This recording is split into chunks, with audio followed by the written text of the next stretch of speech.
আউযুবিল্লাহি মিনাশ শাইতানির রাজিম বিসমিল্লাহির রহমানির রহিম। সম্মানিত দর্শক শ্রোতা, আসসালামু আলাইকুম।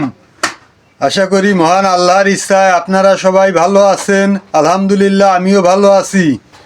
আমি মোহাম্মদ জুয়েল মোল্লা, আমার ইউটিউব চ্যানেলের পক্ষ থেকে আপনাদের সবাইকে জানাই আন্তরিক শুভেচ্ছা, অভিনন্দন।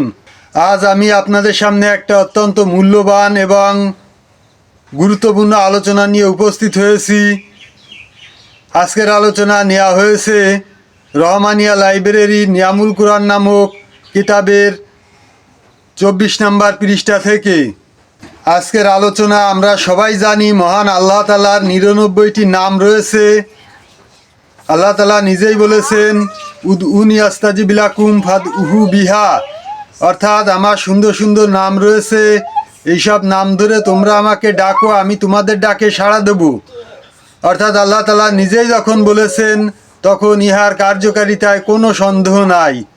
আমরা যদি ইয়াকিনের সঙ্গে আমল করতে পারি, ইনশাল্লাহ অবশ্যই উপকৃত হব। আজকের আলোচনা মহান আল্লাহ তাআলার 99টি নামের একটি নাম ইয়া মুকিতু, অর্থাৎ হে শক্তিদাতা। রোজাদার ব্যক্তি এই নাম পড়িয়া মাটিতে বা মাটির উপর ফুকিয়া অনবরত শুকিতে থাকিলে মনের বল বৃদ্ধি পায়। রোজাদার ব্যক্তি এই নাম পাঠ করে মাটির উপর ফু দিয়ে সেই মাটির ঘ্রাণ নাকে নিলে মনোবল বৃদ্ধি পায়।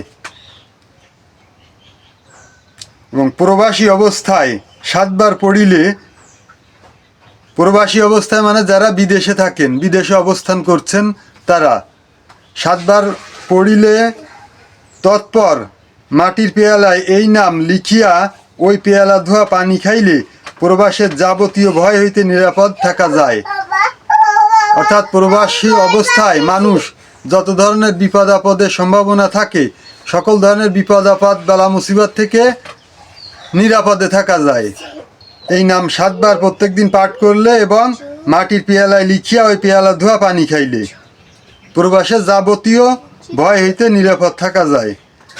সম্মানিত দর্শক শ্রোতা, এই ছিল আজকের আলোচনা। আশা করি আজকের আলোচনা আপনাদের সবার কাছে খুবই ভালো লেগেছে। এই ধরনের আলোচনা নিত্য নতুন সবসময় পেতে আমার চ্যানেলটাকে সাবস্ক্রাইব করবেন এবং বেশি বেশি শেয়ার করে আত্মীয় বন্ধু বান্ধবদের মাঝে ছড়িয়ে দেওয়ার অনুরোধ করছি, যাতে সবাই দেখার সুযোগ পায়।